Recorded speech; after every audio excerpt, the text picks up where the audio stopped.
If historic success is any indication, crime, or at least make-believe crime, definitely pays for Rockstar and its Grand Theft Auto franchise.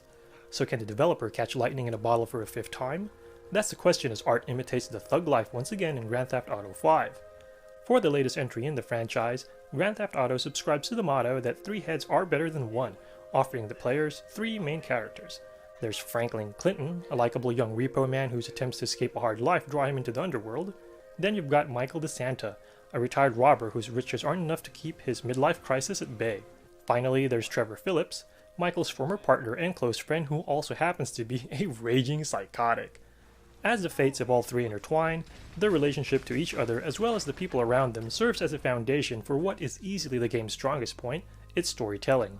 While many games struggle to keep things fresh and maintain relevance after multiple sequels, Grand Theft Auto 5 does an excellent job in weaving a tale about a facet of society that most people would rather not see. It's not as much a glorification of violence and misogyny, but an unapologetic retelling of the darkest corners of our culture. A retelling that's definitely designed to make you feel uncomfortable and question things you may take for granted. There's Facebook parody Life Invader, a social commentary on our dependence on social media and society's loss of privacy. Then you have the game's portrayal of themes like crime and addiction, themes that you can normally choose to ignore in real life but have to face firsthand in the game as a player. Trevor's missions, in particular, can make your stomach churn and test your limits as a human being, given their brutality and the sad plight of many of the people around him. In fact, the solid portrayal of even supporting characters is a hallmark of Grand Theft Auto 5.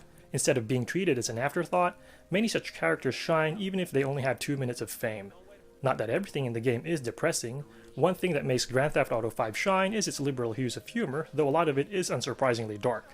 Meanwhile, gameplay remains a treat thanks to the great freedom afforded by the game's open world. Car driving is also improved from the previous game, while shooting uses cover mechanics and snap-to-target aiming. Both aren't perfect by any means, as driving can be a bit loose and shaky, and the auto-lock can sometimes throw you off if you happen to be aiming for a different person. Flying planes and helicopters also can be a pain, and some of the camera work can cause motion sickness. I got nauseous, for example, while driving with the shaky hood view, which is normally my driving perspective of choice in racing games. None of the game's issues, however, detract from what makes it good, which is excellent storytelling and an expansive world. By offering an excellent overall package, Grand Theft Auto 5 is definitely a candidate for Game of the Year.